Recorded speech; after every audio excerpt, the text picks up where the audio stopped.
He does it for me. So go to your conference. Mm-hmm. They're usually at the coast and stuff, so she can remote work, so.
what we're doing here, especially in the States.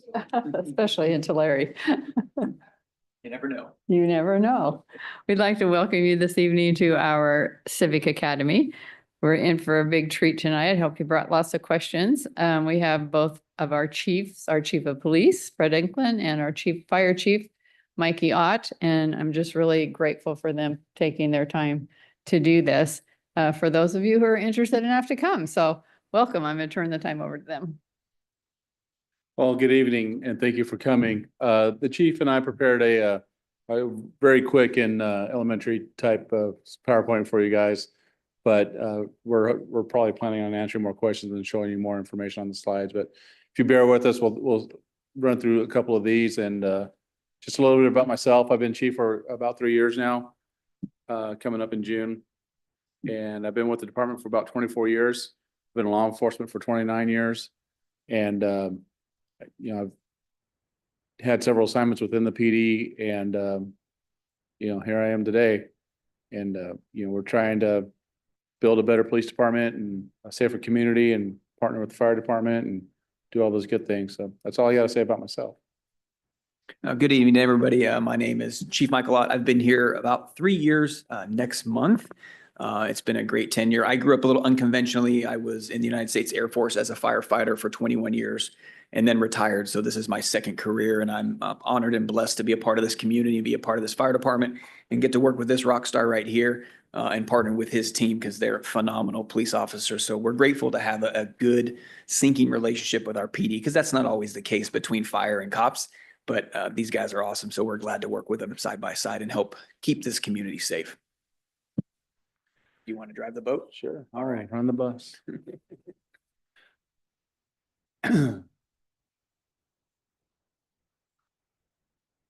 Click. There we go. All right. So our quick overview is we're gonna talk we're gonna just run this really quick. History of the departments, our mission, vision, and value statements. Some of the emergency services we provide that you might not be aware of. We do a lot more than just ride around in cars and apparatus. So we'll show you some of our stats with our call volume and our staffing and the roles they do in those staffing positions. Some of our new equipment involving technology or some other tools of the trade that help make people safer and officer safer and firefighter safer. You know, our main focus is obviously the community. So we do a lot of events and we'll talk about that a little bit. And we can't be as good as we are if we didn't train. We have our training philosophy is, you know, equal amongst ourselves. You know, you're only going to revert to what you know in training. And if you don't train it, then you're never going to do it right. And we'll talk a little bit about crime and fire prevention and goals for the future. So if you guys are ready, we're going to rock and roll right now. So the Tulare Police Department started about 1888. You know, we used to have like constables and marshals way back when. In 1903, we had an officer killed in the line of duty. His name was submitted this year for the Peace Officer Memorial in Washington, D.C. with the help of Chris Harrell. So Nice. And the Tulare Fire Department was established in 1882. Going back and working with a couple of my guys in the department, that when they were building the first firehouse back in Tulare. So that's pretty neat where we've come from a horse and a carriage to actual fire trucks. So, you know, we have our own mission, vision, and value statements. Ours, the police department, is to create the safest environment for the entire community. And our philosophy is partnering with the community to foster a safe, peaceful, and prosperous living environment and maintaining the balance between warrior and guardian. You know, as a new chief, I have the ability to change our mission statement, and that's probably going to come in the next year or so. You know, it's a tough job. You know, there's no doubts about that. But lately now with the sensitive needs of people, it's you know, it's not just the knuckle dragging cops anymore. I mean, we have people with master's degrees out there and, you know, really knowing how to connect with the community and connect with people with mental health crises and addiction issues and way more than what I ever did. And when, you know, 25 years ago is a whole different scenario. So. Yeah, and our Our mission for the fire department is to provide exceptional customer service through fire rescue efforts while ensuring the public safety. And then our vision, the way we do that is we are mission focused, value driven to proactively provide for our community's needs now and into the future through listening to our community, investing in our people, responsible management, and continuous improvement. So just like Fred said, you know, when it comes to the department, training is next to fire prevention being the number one cause. We want to keep and prevent fires and emergencies. The number 1.A is training. We need to make sure that we're well equipped and trained, ready to address the hazards today and the hazards we don't even know we're going to face tomorrow, because the world is ever evolving. The hazards we face are ever evolving. So the fire department staff is every day they're doing training on top of all the other emergencies and things that they're running. And that's part of our vision.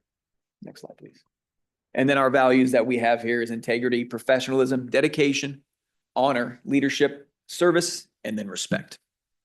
And ours are the same. I didn't even Yep. put a slide for us because, you know, we have the same Yep. public service commitment. So they're very much identical to each other. So some of the stuff that we do, you know, every day, all day, Bless you. 24/7. You know, I have 3 different teams. I have an admin team, a patrol team, and an investigation team. Our patrol team is the black and white cars that you see rolling around every day out looking for bad guys, answering calls for service. And these calls for service, they range from barking dogs to robberies in progress. I've been personally to calls, loud sprinkler calls, you know, because we're a full service department. We're gonna go serve that citizen. Maybe the guy complaining works nights and he just can't sleep during the day because this guy's sprinklers hitting his house or making a lot of noise. So we go to those. We partner with the school in our admin division. We have 6 school resource officers that provide services to our schools. And, you know, that's expanding our needs at the school level. If you guys read any of the Facebook stuff, we're at schools with threats of active shooter, threats of, you know, suicidal statements from students having a bad day, bullying, name it. The schools are probably one of our biggest core calls that we go to. We have about four dogs right now. Well, we have 3 dogs. One's going to retire here very soon. And then we have 4 canines, 1 on each patrol shift, and they're trained for apprehension and detection so they could detect narcotics. We don't have a bomb dog yet, but we're working on it. We don't really have the need for it. We get maybe 2 bomb calls a year, and we'll call in other dogs or other teams for bomb investigations. Our patrol team also handles traffic collision investigation. You know, we have fatalities, we have DUI fatalities, which is a special allegation for prosecution. So that's a whole nother level of just a simple crash report. And then our investigations team, we have, you know, 8 detectives that are that do general investigations, the homicides, assaults, sexual assaults, missing persons. And then I have a 4-person gang and narcotics team, and they go exclusively after, you know, gang violators, narcotics violators and offenders, and wanted subjects. And we partner with the marshal's office, we partner with the sheriff's department for these catch teams, and we go out and get bad guys. The cool thing is all the stuff that he responds to, we get to go have joint partnerships and respond to them and vice versa.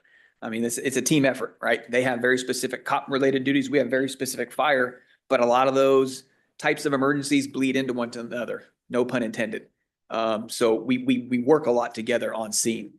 Fire suppression, obviously, we're the fire department. So if there's a fire, that's our sole job, is to make sure that we stop that fire and minimize loss to your property. We provide emergency medical services here in Tulare, and we actually provide advanced life support, paramedic level. And that's unique to our city. In the county of Tulare, it's us and Visalia, other than the ambulance companies that are around. But Visalia Fire Department and Tulare Fire Department are the only 2 fire departments in Tulare County that provide paramedic level advanced life support. And what that is when you have a fire truck show up on scene, you have paramedics. When the ambulance shows up on scene, you have paramedics and an EMT. So the ambulance is there to help and transport. We don't do transport, but you're getting the same level of care as what the ambulance has, other than the transport portion. So our firefighter paramedics, our engineers who are paramedics, and our captains, they can start IVs, they can hook you up to the heart monitor, they can shock you back, get the rhythms going. They can do a lot more things than just the normal basic life support of CPR, and chest compressions and things like that. We have a lot of good success stories. The guys and gals are phenomenal practitioners of advanced life support. And on a weekly basis, they're making life-saving interventions for cardiac, not breathing, people who are overdosing. It's fantastic. I get to hear, hey, Chief, we just got back from a call and we were able to save this person's life by doing CPR. And we have some good success stories. Additionally, we deal with vehicle and technical rescue. So like I said, we partner with the cops for vehicle accidents. Technical rescue is maybe somebody's stuck at one of our large industrial facilities like Land O'Lakes or Saputo's, and they're stuck somewhere in a machine. We have technical abilities to get them out of that machine. We also deal with hazardous materials. God forbid it ever happens, knock on wood, but you have a lot of materials that go across this rail line here 20 to 35 times a day in Tulare, and there's chemicals. We have the ability to help start the process to mitigate that if such emergency arises. And then we partner with Visalia, who has the technical expertise for the entire county. There And was just obviously- excuse me, there was just a guy stuck in a well the other night. Oh, yeah. If you guys didn't hear about that, he was deeper than he thought he was, and Yeah. he was very, very drunk. But We were thanks able to get him fire, out, yeah. he got out. And we also do, like I said, fire prevention and inspection activities. We want to prevent the fires. We want to inspect buildings to make sure your sprinkler systems, your alarm systems in commercial buildings are operating properly because we want to prevent the fires from happening. Obviously, lots of public education, like with the PD. We're out there in the schools. We have October is Fire Prevention Month.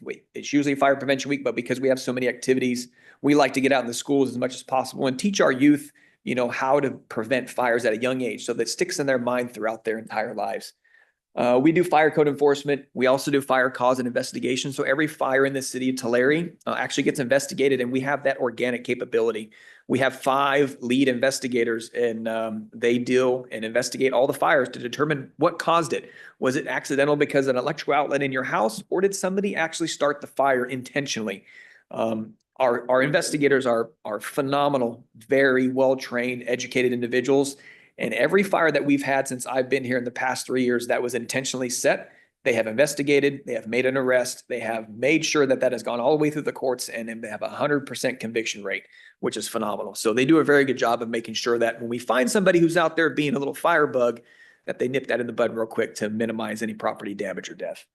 And then other life-saving services, like Fred said, we get called for cats in trees and things like that, like you would hear on the movies, and we get called for those. And we go out and we assist either our code enforcement officers or our animal patrol officers helping getting those pets out. But we get called for all sorts of random calls, and we show up with a smile on our face, ready to help out the public, because that's what we're here to do. Not just in the emergency situation, but in any time. Did you have a question, sir?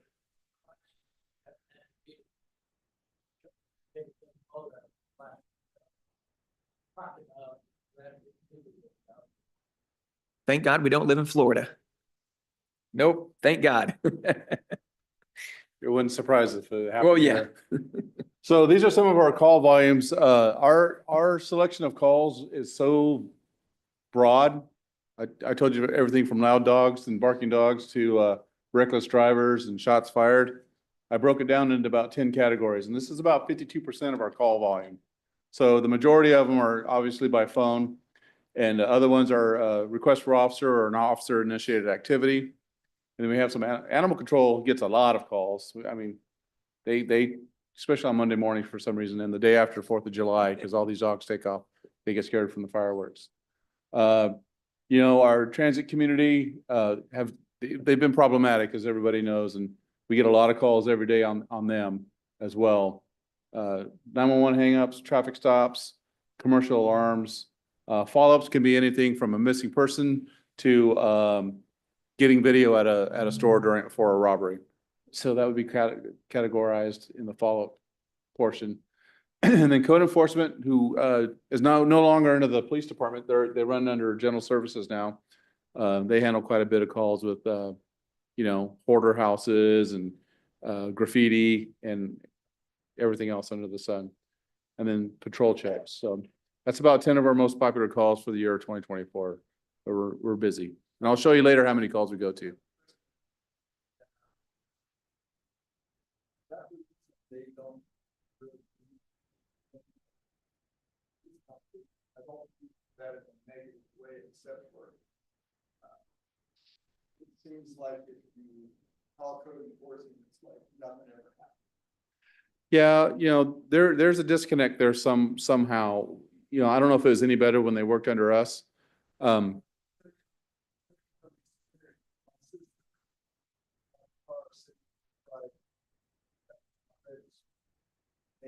complain, it got towed in 2 weeks. We have all code enforcement situation. And it's, well, yeah, but it's not on the street, we can't do anything. Right. about it. Yeah.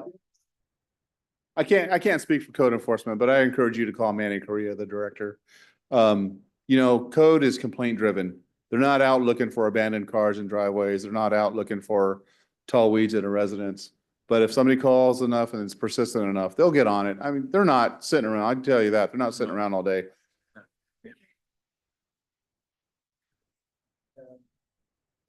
It's often, I mean, it was all nice, but the bottom line is there anything you can do about it? Basically, it's not really. Yeah. People don't want to do it. Yeah, sometimes, you'll have to generate an ordinance or create some other sort of municipal law to try and get these you're talking about eyesores and blight and just, it's all over the place and we know it. I had a campaign a couple weeks ago because we got calls about abandoned cars that was vehicle code related, not code enforcement related. We must have towed 15 cars and, cited it, made it another, I don't know, 20 or 30 parking violations. So, if we get enough complaints, we'll go out and handle it. I think code's the same way. And for the fire department, last year in 2024, we ran about 7,500 calls for service.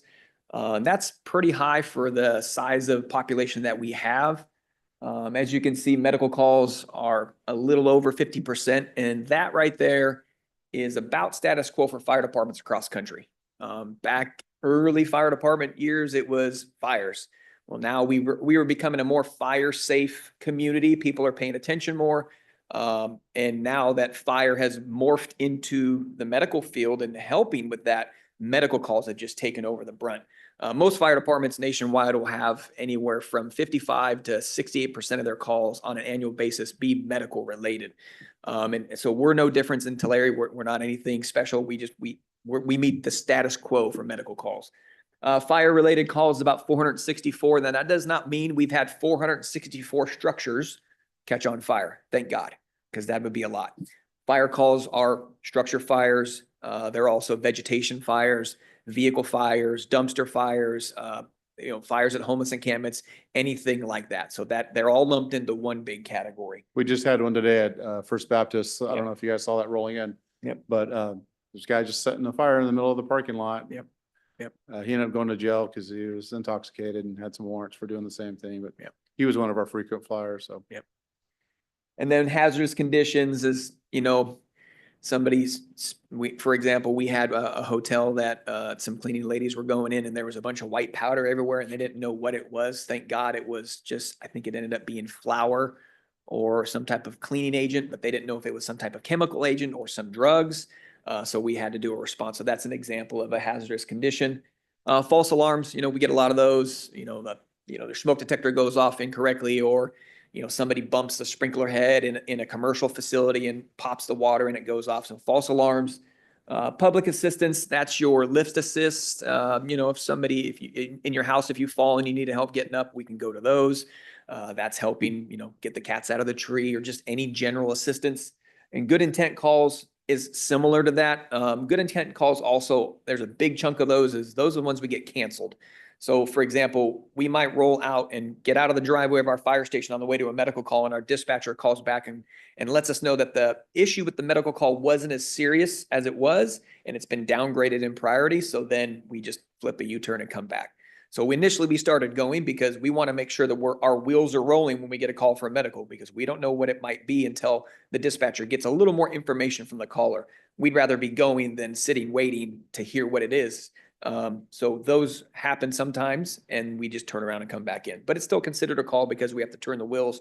The guys and gals got to get ready and get going. So Yeah, a lot of times we roll with them on those too. It's like a choking baby, the new mom with the newborn, just they'll call an ambulance for just about anything. So. Yep. And it always turns out to be a good story. Mhm. So some of our staffing and the roles we play in those positions, I have 79, I'm allotted, that's why it has a foot mark right there. I have 79 positions allowed, but I currently have a few vacancies. Of those sworn officers, there's about 12 to 15% out on some sort of workers' comp issue. So I have three captains underneath me with 4 lieutenants. Each of those lieutenants run a patrol shift for 7 days a week. 9 sergeants, they, vary from patrol to investigations to admin, a school resource sergeant. We have a sergeant on the Halo team. And then 11 corporals, those are divided. 4 of those corporals are patrol corporals and the rest are general detectives. And everybody else underneath that's a patrol officer. And we have experienced officers from 3 months to, 25 years on the job, and they still work patrol, and that's where they want to be and what they want to do. And then I have 14 civilian staff. They work in records and are dispatchers, animal control, crime scene processors, and I have 1 crime analyst.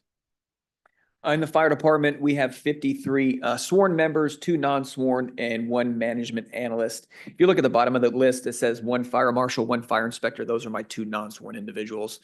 Those 2 individuals, the fire marshal is in charge of the fire inspector, and those 2, their sole job is fire prevention and public education for the entire city of Tulare. So those 2, they're the 2-man duo, and they're out there making sure all the buildings are safe and educating the public on fire prevention activities. The sworn positions is basically from myself, from the fire chief down to the 9 firefighter EMTs. I do have 3 battalion chiefs, and each one of those is in charge of a shift. I have 3 shifts. Each shift has 12 people assigned. Now you'll see that the math, if you do that quick enough in your head, it doesn't really add up. So recently, we just hired 12 extra additional firefighters. I don't call them extra, but we just hired 12 more firefighters. We got a grant from FEMA to pay for their salary and benefits for 3 years. So the federal government is paying for the salary and benefits of 12 additional firefighters to increase our staffing. And that's the 9 EMTs and 3 of the firefighter paramedics. So, yes, sir.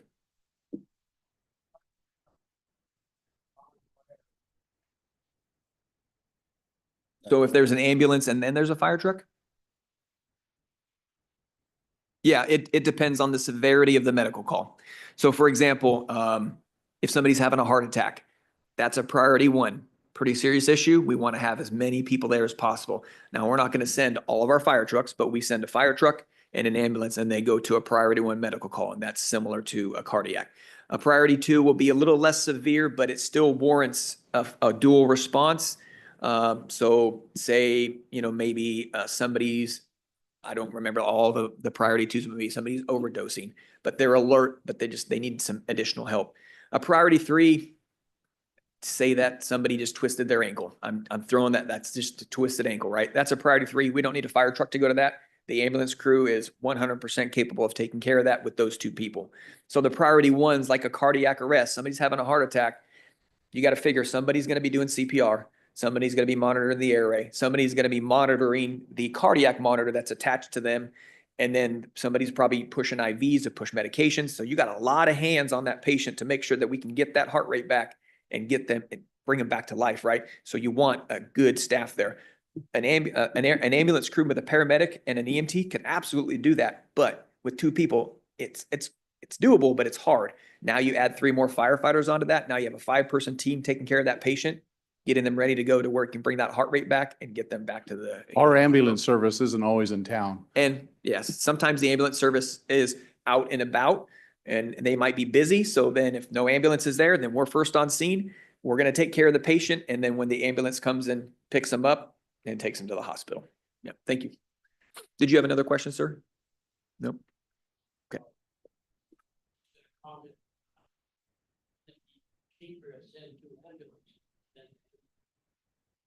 Yeah. And the ambulance is a private company in town. And like Fred said, they only have so many ambulances and they have to deploy them throughout the city strategically. And if that ambulance is already taking care of a medical call and transporting to either Tulare or Kauai in Visalia, now they're potentially down one, and maybe that's on a medical call. The ambulance companies are getting medical calls.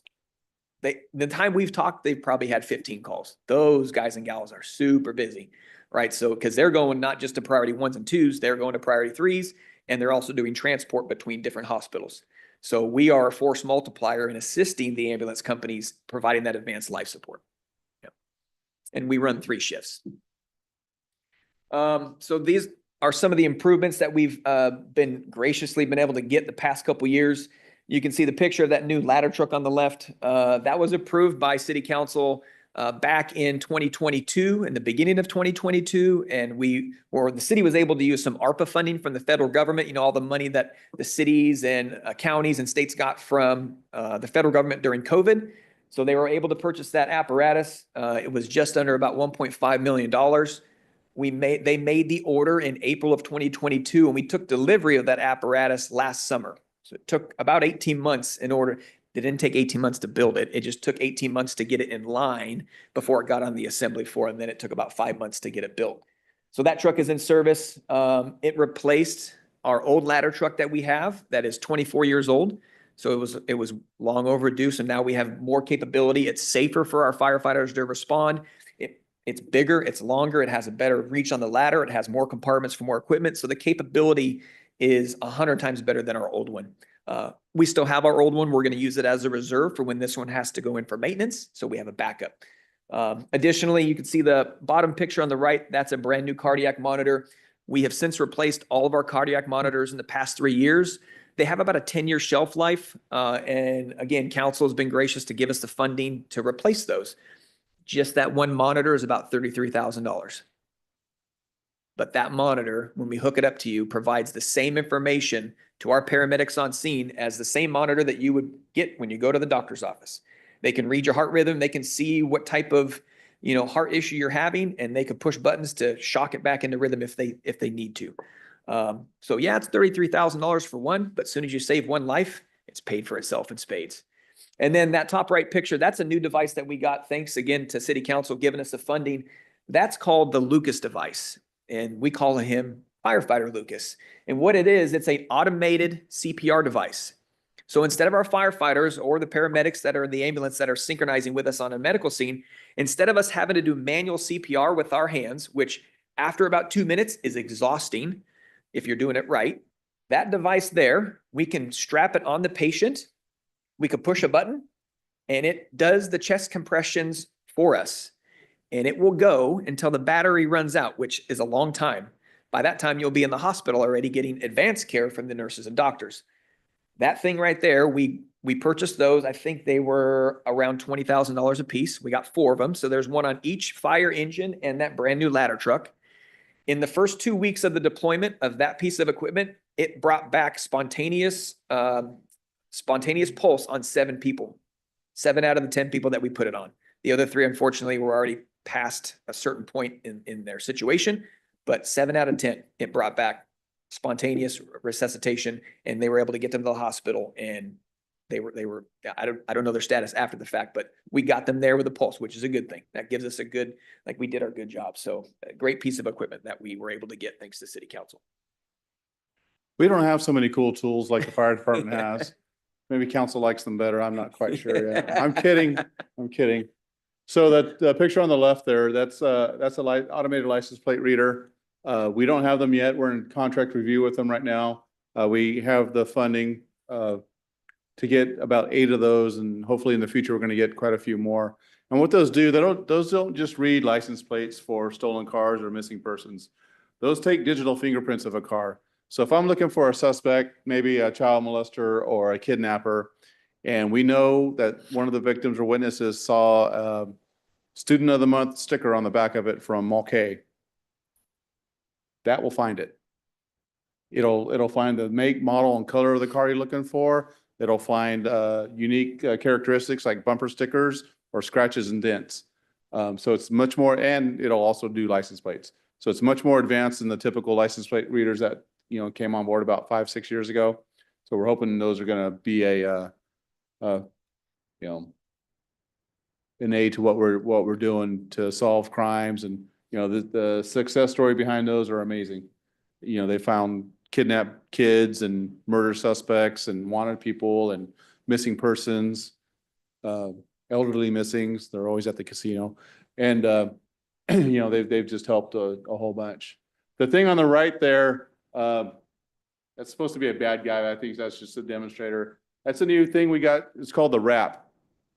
So probably since 2021, since COVID, a lot of our prisoners and people that are taken to jail are very combative. I mean, we've all had combative prisoners through our careers, but it's never been like it is now.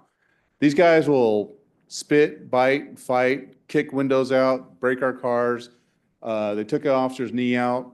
And then they hurt themselves because they're banging their heads against the cage. Like they feel no pain. We don't quite understand what the deal is. So this also comes with like, with a helmet. It's a lot like an amateur boxer's, helmet. It's just padded. They can't hurt themselves with it. We'll put a spit mask on them. Everybody's safe because, you know, when they do gash their head open or hurt themselves fighting us, we'll end up having to take them to the hospital. Well, that takes about 8 hours to clear a person in the emergency room. And we just don't have the manpower to deal with that. So we've only had them for about a month. We've already used them 5 or 6 times. So they've, you know, we're hoping to have less liability, not hurt the prisoners, not get the officers hurt, and get our job done quicker. So a big important part of me becoming chief, and you know, the previous chiefs have done these things as well, but you know, I'm trying to get community engagement, and you know, sometimes we'll do coffee with the cop, or we invite people to do ride-alongs. We have a chaplain program that's amazing. We do PD tours. We partner with Mission Oak. They have a First Responders Academy, a pathway there that you know, we get a lot of our police explorers out of, and it's been very successful. We do an annual toy drive. We serve about 600 kids a year, 200 homes, and we do that the Friday before Christmas. And it's been going on for years. It started off with just, you know, this one patrol shift, pitching in and getting these kids gifts that, you know, had them stolen from somebody at their house, and it just grew ever since. It's a pretty good effort we have with the community. And we have our annual Fair Day inspection, which is very important to me. It's just one of the last traditions we have, and you know, traditions fade, and trying to keep it alive.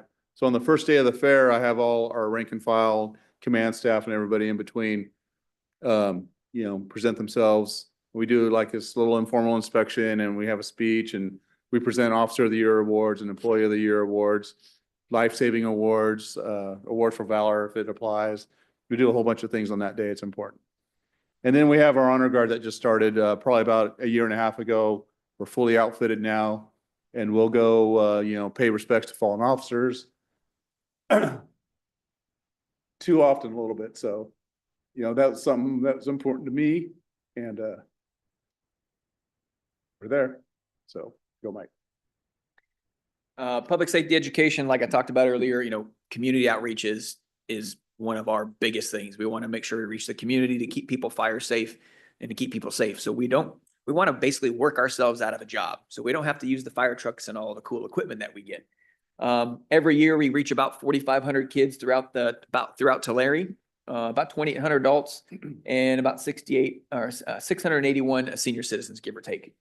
We participate in the Ag Show, County Fair, the Christmas Day Parade, 9/11 ceremony. Us and the cops, we get together. We do a ceremony at the Veterans Memorial Building that kicks off their blood drive that they do there. And we do a 9/11 ceremony to remember what happened on 9/11. Unless it's the first day of the fair, and that happens like every 8 Yeah, years. like last year, it just timing didn't work out for us, but that's okay. Like Fred said, we have an honor guard as well, and we do the same thing. Unfortunately, the honor guard is there for ceremonies, and it's there for the unfortunate events, and that's never fun to do. We have station tours. We have a ride-along program. We partner with the high school. We have an internship program to where we usually have 2 or 3 students throughout the year, and they come to the firehouse for one of the periods that they have in high school, and they spend that period and they interact with the fire guys and gals. They get to ride in the fire truck, and just to see if that's a career that they're looking to do. It's good to get a little bit of peek behind the curtain to go, oh, I think that'd be pretty cool to be a firefighter, or no, I don't think I could deal with the medical calls and the blood and the not so fun stuff. So I'll go find another thing to do. Maybe I'll go be a cop or something like that. We do toy drives. I know one big thing that we do a shop with a cop and firefighter at Target, usually a couple weeks before Christmas, which is phenomenally awesome. We partner with the Salvation Army and they bring in a handful of kids. And then we go with those kids and we go through Target and shop for clothes and toys, and it's all free for them. So it's a great event. We do a toy drive as well. And then we have our annual fire department Christmas party. And then right after that, we actually go to about usually 6 to 10 homes throughout Tulare. We drive with the fire trucks. We pull up to their house with the lights on. We have Santa Claus get out and we provide gifts at their houses. So it's a really cool event. We partner again there with like the United Way and the Salvation Army to kind of pinpoint those families who just need a little extra joy in their life. Or we look at the families that we've had where they're maybe had an unfortunate house fire throughout the year and they lost all their things. So again, just to give a little joy to the kids and the families to brighten their life a little bit after a tragic event. And then a new event that we had that we kind of revitalized last year was the Battle of Badges softball game. And that was actually through the entire county. And it was fire departments and police departments and sheriff's departments. And we had a softball game up in the Visalia Rawhides, and we did not do very well at all. I think they actually won it, the whole thing, didn't you? No, we didn't win the whole thing. We didn't really advance either. They had, people cheat, firefighters cheat. Nah, I don't So, know about that. there was this ambulance crew out of Exeter that they had some ringers Oh, on yeah, their team. they did. I mean, and illegal bats, I'm sure, but Oh, yeah. we'll move on. We didn't get invited this year, so I don't know what happened. Yeah, with we that. didn't either. Yeah. Yeah. But it was still fun. Yeah. Good community event. Yeah, the shop with the cop thing, it's amazing too. Oh, yeah, it's awesome. It's fun when, sad. Sometimes they're buying clothes and jackets because they're Yeah. cold. But what's fun is like, oh, I need to get something for my little brother or my mom. Yeah. They don't think of themselves. It's Yeah, pretty it's neat. amazing. It's absolutely amazing. So, we wouldn't be where we are today without good training. And, unfortunately, we've made some errors and we've had to train them out. We train, every day there's some sort of training. After the academy for an officer, we have to do about 16 weeks of field training. And that just orientates them to the city and our policies and procedures. And it's a big, thick book of things you have to check off, from jail searches to transports to county, booking narcotics, everything, like it's everything you do every day. We started getting into Brazilian Jiu-Jitsu a little bit because it's preventing injuries for officers and suspects. It's not as violent. I mean, some people just fight, and we go to a bar where there's a fight and punches are being thrown, and it's just dangerous. And officers are getting hurt, broken hands and broken wrists. Through jiu-jitsu, we've kind of mitigated some of that, and it's not as it's not as violent. It's smooth, and it's the suspects are usually drunk or unaware of the moves, and we'll be able to get them to submit. And then our SWAT team trains continuously. They do about 20 to 24 hours of training per month, and it's not just shooting guns. It's combat medicine. It's chemical agents, it's hostage negotiations, it's drone deployment. It's a whole lot more than what just your TV shows show. So we're proud of our training program. The state has asked us to host more training for other agencies locally. So we're going to try to be the premier agency to hopefully be the host of some of these trainings. We have trained the trainers in jiu-jitsu and K9 and SWAT. We're just experts in every field, and I'm hoping to expand that. Yeah, just like Fred said, we have 2 training facilities. We have one at Fire Station 61 on Blackstone. You can see that when you're getting off the freeway at Bardsley. Looks like a bunch of shipping containers because that's exactly what they were. They are not that anymore. Now it's our training facility. And then we have another one at Fire Station 63 up on Cartmill and M. The one at 63 is the first 2 pictures on the top, or the picture on the top and the picture on the right where you see the fire and smoke. That facility is built from shipping containers. So we kind of did that in-house instead of going with the commercial company, because if we went with the commercial company, that'd be almost $1 million.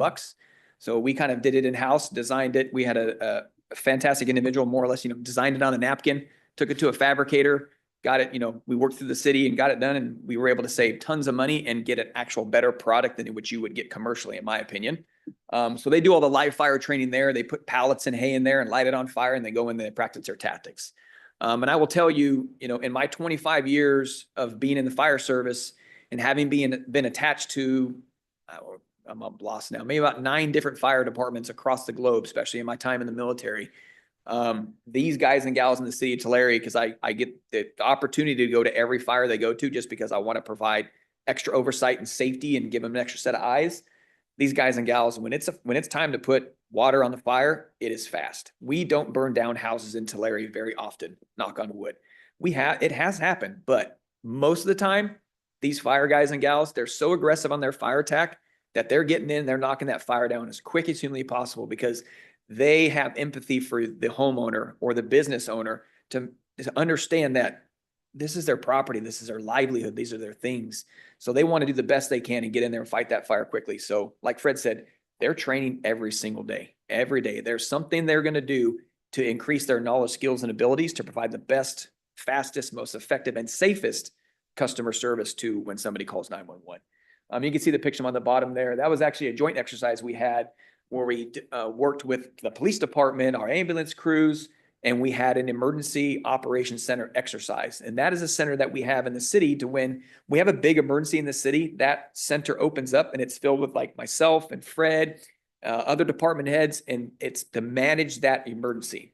Think, God forbid it ever happened, we had a large train derailment, that would warrant the need to open up the emergency operations center so that you have all the brightest minds in the city working to mitigate that emergency quickly and get everything back to normal status and everybody can go on about their business. And that's every day, we have Public Works with their skip loaders and their dump trucks. Yep. Finance out buying supplies and stuff in the middle of the night because we don't have the ability Right. or, the mechanism to do those kinds of things. So we practice it often.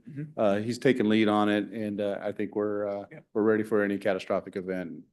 Hopefully that doesn't happen. Yeah, that was a good exercise. We actually got 3 vehicles from one of our local tow companies, and they actually smushed the cars for us to make it look like an accident scene. And because they go to those all the time, they did it perfectly to where once it was set up, cars were upside down. And then we were lucky enough to have some students from, I believe, the Academy from Mission Oak. They came out and played some of the victims. And I tell you what, their acting skills was Oscar level. We told them to act like you had, broken legs or broken arms, and they obviously did drama class very well in high school. It was phenomenal. They were great actors. And they made the exercise very lifelike for our responders, and everybody had a good time. So yeah, very beneficial. So some of our crime stats, like I said earlier, we handle about 70,000 calls a year. I'm sorry. Sometimes You guys are busy, Fred. it seems like it was every day. Medical calls were the 11th most common calls.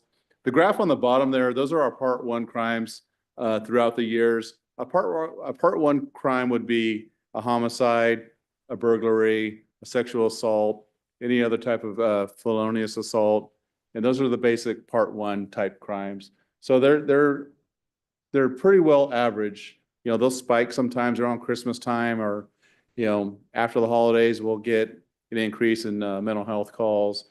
There's no, there's some sort of models for predictive crime analysis. We're just not there yet, but we're busy all the time. Our dispatchers, bless their heart, they handle these calls and, they have people screaming at them and cussing at them and crying for help and in dangerous situations. It's just a roller coaster in there. And, we have a good crew and good leadership in there. So I'm hoping that we give the best service out there because it's a tough job to I couldn't dispatch. There's no way. And, we're running different programs and looking at satellite images of where cars are and, still taking all these other calls. When we had the big fight at the parade, this last Christmas parade, we probably had, a couple hundred calls. Well, our 911 trunk can only handle so many calls at a time. And, we lose calls, we just have to dump them or go to the next call. But they're all calling about the same thing anyway. So, but you don't know if one caller's given a suspect description or knows where a weapon was. And we, sometimes lose those calls too. So. On the fire prevention side, I think I spoke to that before. I do have a fire marshal. He is over the fire prevention and public education. He's also over the fire investigation team as well. I do have one inspector, and I actually have a part-time inspector. The city has graciously allowed me a little bit extra funding for a part-time inspector. And the great thing is that part-time inspector is a former retired captain in the city of Tulare Fire Department. So he knows all the buildings, he knows the lay of the land, he's got a lot of connections. So when it comes to his ability to add a force multiplier to the inspection team, it's been fantastic. That team does about a little over 1,800 building inspections a year. That's a lot, right? And you divide that by 365, you see how busy they are. And that's just the initial visit.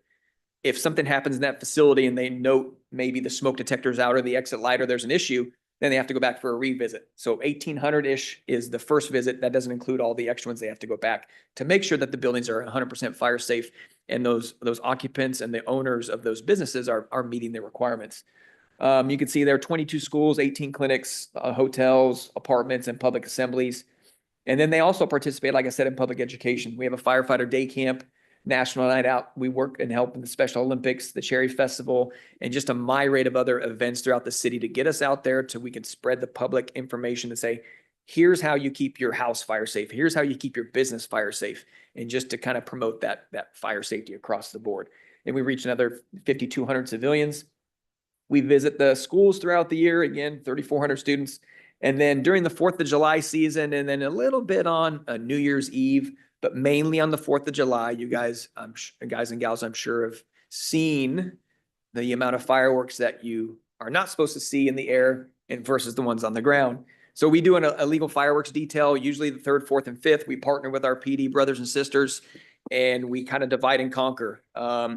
You know, we usually have a handful of patrols out there. We won't say how many because then we don't want to tell you our secrets, but we have patrols go out through the city and we're looking for those folks who are using the illegal fireworks that are not allowed and that are not certified by the California State Fire Marshal.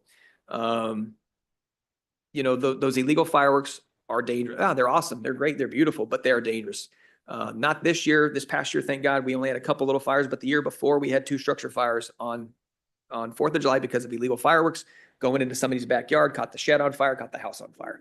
So, you know, these illegal fireworks, yeah, they're pretty to look at, but they are dangerous. This year, we did have somebody get severely injured by illegal firework blowing up near them. So we do a very good job with the PD. We do as much as we can to try to take them off the street. And unfortunately, if you're caught with them, you know, it's a $2,000 fine for your first one, $3,000 for the second, $4,000 for the fourth. And if you have enough that we determine you have the intent to sale, it could be a $10,000 fine. And if you have over, I don't remember the specific amount, I think it's 501 pounds, it's considered a felony. And we want to get those off the street. And I will do a little plug, and I know Fred could probably back me up, but a lot of the illegal fireworks these folks are getting, a lot of that sales and all that money is tied to gang activity. Because what my fire marshal is working through the state and what they've found is a lot of the gangs are going and getting these illegal fireworks in Nevada and other states, and they're bringing them in here and they're selling them to make money because the penalty is significantly less than drug offenses, but the money that they make is quite a bit, right? It's not as much as drugs, but it's quite a bit and it's less risky. So a lot of that's tied to gangs. So when you buy illegal fireworks, you're funding gang activity. So we try to educate those folks that we find with illegal fireworks, and we kind of explain that, oh, I just bought it out of the back of a pickup. Yeah, well, here's how that got to the back of that pickup, and here's what you're supporting. And they go, oh, I didn't think about that. So we employ that our citizens, you know, use the safe and sane ones. And here's the great things. We have 17, maybe I'm incorrect, 17 fire safe and sane fireworks booths across the city. All the money that you spend at those fireworks booths goes back into the community because all of those firework booths are tied to nonprofits, churches, organizations, Kiwanis Club, Elks Club. I think the police department has Youth sports. Yeah, youth sports. So all the money that you spend there goes back into the community. So then you're helping the good cause. I get it. They don't go up in the air and they're not as cool looking, but it's still fun. It's still patriotic to do that. So we employ our citizens to buy it from a local vendor, not out of the back of a pickup. Please and thank you. Yeah, so ours is at the Big Lots parking lot, and throw a little plug in there. And it supports our Pal and Explorer program. It does quite well. Yeah, these guys love, oh, go ahead. We raised them a couple years ago, and we'll probably leave them where they're at for now because they've been pretty effective. It was a council action a couple years ago when it was a problem. Yeah. I mean, because You know, some of the homeowners were getting cited, but it's a rental and it was just a it's a Yep. big mess. Like, Yep. who do you go after? Yep. But so these guys love fireworks. One guy lost his hand to an illegal Yep. firework and we caught him again with another one. Yeah, we got one individual twice this past year. So Yeah. if you get caught once, Yeah, I don't know. yeah, or longer, lighter, I don't know. So some of our goals for the future, I'll speak briefly on mine and we'll start wrapping this thing up. You know, we want to increase staffing levels. We had a couple neighborhoods come into council a few months ago saying that they didn't think there was just enough officers on the street or enough police presence to make their communities safe. And that was following a double homicide we had that was just kind of very random. But you know, I think council's on board with where I'm at. It's what we need. It's the funds that are the problem and the issues. Cities our size, you know, Tulare's grown. When I started here, we probably had 50,000 people. Our police department was probably at 45. We're at 79 now. Our building was built for 40 officers. We have 79 now. So we've outgrown that, but we're working some things out with the new courthouse.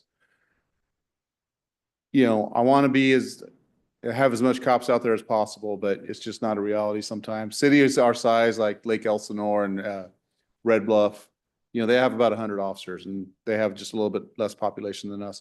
Porterville Police Department, they have 20 more officers than we do. They also have 20,000 less people. We don't know how that happens, so we're looking into that. I'm excited to see what this new assistant city manager can bring us and, you know, find some secrets in funding and getting us that. Some other goals I talked about a little bit. The courthouse, we're doing a remodel there. We're partnering with the chamber. All of our detectives and our gang investigators are moving into the courthouse. So it's going to free up a couple thousand square feet in our police building. And then in-house training, we're trying to be a host for regional training throughout the state. And we could talk all night about this one, expanding dispatch services. We're currently in contract with a third party vendor for ambulance and medical calls. Our city manager wants to combine fire and dispatch into one house and have a quicker response and have more accountability on the types of calls we go to. And maybe Mike could speak more to that. Yeah, absolutely. That's my current goal for the future, but things change all the time. Sometimes we have legislative mandates and we have to spend money on other things. You know, you're seeing all the news on the encryption problem that Visalia PD is going through right now. It's coming. Yeah, we're just trying to fund it. Sheriff's going to roll out with that here in a couple months, and Porterville PD is right behind them. So it's going to come. It's just the way technology is and personal information out there. So I didn't put increased staffing because I just hired 12 additional firefighters thanks to the council and their direction. And we got the grant from the FEMA, from the federal government to fund those 12. When I first got here as the chief 3 years ago, you know, I looked at the staffing level of the department, where it has been for the past, you know, decade and a half. Like Fred said, you know, the population has gone up at a steady rate. And then I looked at the call volume. About 15 years ago, we were running about 3,000 calls. And now we're running 7,500 calls with the same amount of people in doing that. The other thing is we have some standards in the fire service called the National Fire Protection Association, and they're national consensus standards. They're not laws, but they're standards that fire departments across the country use, and they are trued and tested and evaluated based on historical fire data, historical fire losses. And there are standards that dictate this is what you should have. It's not law. You don't have to have it, but this is what you should try to achieve in order to make sure your firefighters are safe and your community is even safer, right? The risk is lowered. So we're working on that. And the staff and council has been grateful to let us go for that grant. And we've got it awarded, which, you know, we were one of, I'd say maybe about 800 fire departments across the entire nation that got that grant. They do about 800 fire departments every year with the limited funds that they have. So we were very grateful to get that. And with council's blessing, we were able to hire 12 folks, and that's going to make our firefighters safer, which coincidentally makes the city safer. So when I have up there is it talks about an ISO rating. We're currently a class 2. We want to move to a class 1 being the highest. And ISO stands for Insurance Service Office. That's an organization in the United States that evaluates fire departments. It evaluates the dispatch center. It evaluates the hydrants that we have in our city. And it takes all of those and it factors them and it mirrors them next to the National Fire Protection Association standards, It looks at, what's the standard for the dispatch? National Emergency, I can't remember. NEA, I think it's NEA. And that deals with dispatch centers. And then it looks at water flow requirements out of the hydrant based on the stuff, the buildings, the industry that you have around there. It looks at all those and it formulates a bunch of stuff and a big old calculation. It spits out a number. And the numbers are basically from 1 to 100. And there are 10 categories, 1 through 10. The city of Tulare is a 2, which is phenomenal.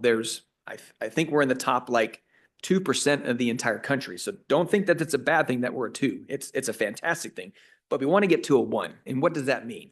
Well, with the increased staffing that council's approved us, and going through the safer, fixing some training issues that we've had in the past, looking at some other things, helping with dispatch, it can get us to that 1. And what that does is it actually affects individual rates on your insurance for your home and your properties and business owners.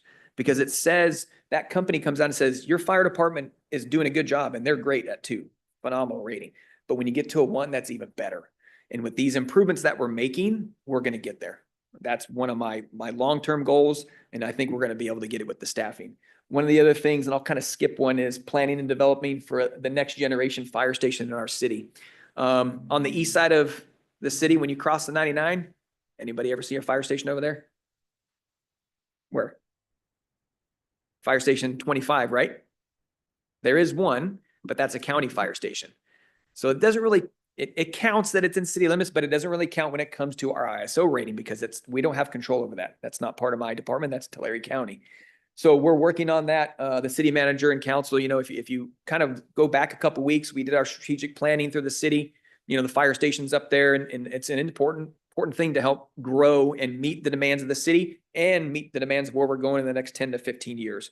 But fire stations, like every building, costs a lot of money. So we're working on the planning now, and hopefully in the next 3 to 5 years, by 2030 is what the goal is. We'll have that fire station on that east side of the city. And then we're going to have decreased response times to everybody on the opposite side of 99. In the addition to that, that fire station will also serve everybody on the west side as well. Now, they won't be the first company to the west side incident because we have station 62 and 63 and 61, but they're still coming to provide extra hands, right? So many hands make light work. That's what we're trying to do with the fire service. And when we distribute the fire department or the fire stations around the city, we're going to get a better rating in the ISO, which is good for everybody in the entirety. So we're working on that right now. We're developing an apparatus replacement plan. You see, we did get a new ladder truck. We were also graciously awarded $1 million grant from Senator Melissa Hurtado, and council said, yep, use that to go buy a fire engine. So we have a fire engine on order. The bad thing is it's going to get here in 4 years because that's how backed up the 5 or 6 fire truck manufacturers are. They're backed up 4 years. So it won't even hit the assembly line until 2028. So we have to strategically plan to replace these vehicles. Oh, and by the way, that fire truck was $1 million. 7 years ago, that fire truck was $600,000. And in 4 years, they anticipate that the fire truck industry is going to increase in cost by another 30%. So the fire truck we just bought last year in January with the $1 million that we received in grant money, which was phenomenal. 4 more years down the road, when I have to replace another one, it's probably going to cost me about $1.4 million because everything's just so much more expensive, right? And anything that says fire department on it is 3 times more expensive than something that's not labeled. You have a fire department screwdriver, that's a $100 screwdriver. You go buy the screwdriver at Lowe's, it's $10 because everything's tied to a standard when it comes to safety. So that's what our goal is: decrease response times, improve emergency response capabilities to our citizens and their needs to try to get to your house or your business as quick as humanly possible to provide life-saving interventions. We are hoping that we've already answered all your questions. But no, guys, go ahead. Feel free to ask and we'll try our best to answer. And the floor is yours. Or we'll make it up. I'm just kidding. We won't make it up. With your, you've got 3 shifts employees, right? 4.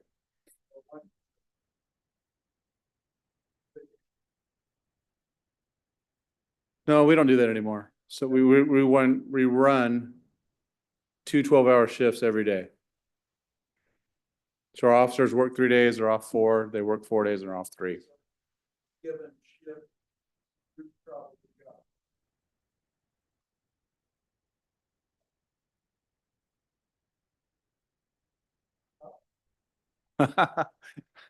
I wish. I wish. I have Get our- about, on a good night, 7. Yep. A sergeant and about 6 officers. Yep.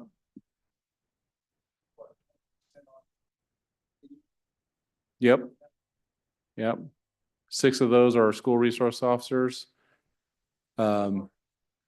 Yeah, we contract with the city schools and in the high school district. So it's not as if everybody, if in a perfect world, I've had complete staff and I had 0 disability or workers' comp claims or nobody on leave, I would probably have about a sergeant and 9 officers per shift. But that doesn't include the 4 traffic sergeants, the 5 gang unit guys, the 4 Halo guys. There's at any given time I could have 30 cops on a scene. And we've had to unfortunately do that sometimes, but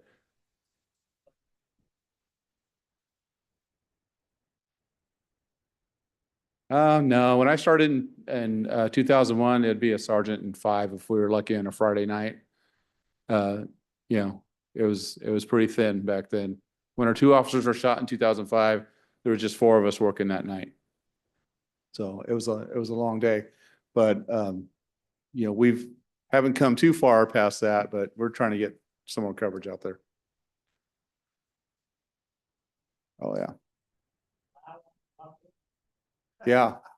The vehicle code is 27007. Yeah, so it's a problem with vehicle modifications. We have some good experts on the street though that are citing these guys, because those are the same guys that are going to do your drag racing and your donut shows and all these other bad things that are happening with these cars, these souped up cars and modified exhaust. But it's a problem for sure. Even our motorcycles are getting there, and we're trying to get ahead of that.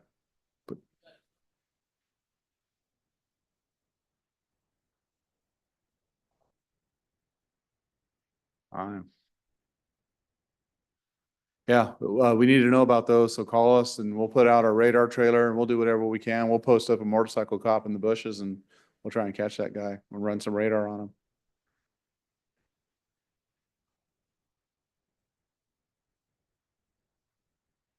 Yeah.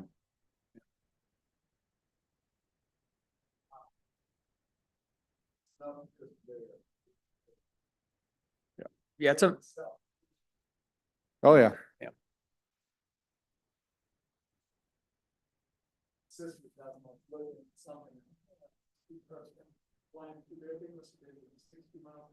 Oh, yeah. We have cars cutting through yards. I would say we probably have, what, 10 to 15 vehicle versus pedestrians a week, if not a little more. I mean, I'm sitting in my office all the time and I hear vehicle versus bike. I mean, it's Yeah. very constant, unfortunately. Vehicle through a house. And it's not just speeding, but maybe they're on the phone or, not paying attention to the road when you're driving your car, but we get that a lot and it's unfortunate. And most of our collisions that we're finding, a lot of them are under the influence related. Yeah. Last night we had one at the freeway entrance on Prosperity and you went straight into a pole, Yep. drunk driving. Yep. Second offense. Absolutely. Oh, yeah. Absolutely. And we'll do some campaigns for, license checks, and we don't do so many DUI checkpoints anymore. But yeah, they don't have interlock ignition devices that they're court ordered to have. They're suspended or don't have a license at all, no insurance. They're running around hitting, your hardworking insurance paying vehicles that you try to keep nice and on the road, and they have 0 disregard. Yeah.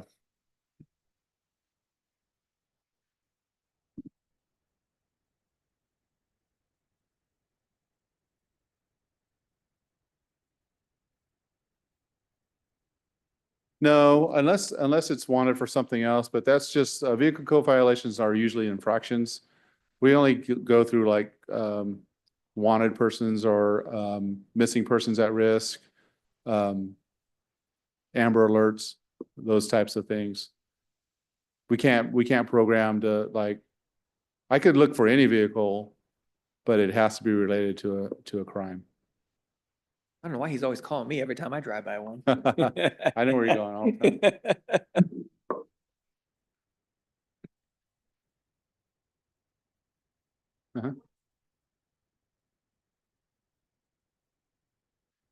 I think he has a master's degree. He came from, I know he has a bachelor's in criminal statistics, I think is what his degree is in, from Sacramento State. He's been with us for about 3 years, Ibrahim Beg. He will run you an analysis and Yeah. do a pie chart or a graph. Very He cool. also does a lot of our DOJ reporting. So when we have to report every month what type of arrests we have, what type of crimes happening in the city. And we have to report that to DOJ. Well, they don't always like those reports, and he's the guy that has to go in and fix them. Because if I don't put in a necklace that was stolen to create the crime over the certain amount value threshold, then they'll kick it back. And it's a lot of work, but you know, we're grateful to have him, and he's done a good job for us.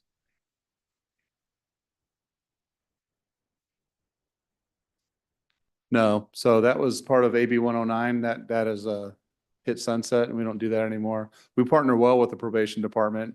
That on Friday, they're launching a mobile probation vehicle, and they're gonna do probation checks, and they're gonna do a whole bunch of stuff in the city. They got a great new chief, and you know, we work really well together. But you know, probation, to violate probation isn't like it used to be.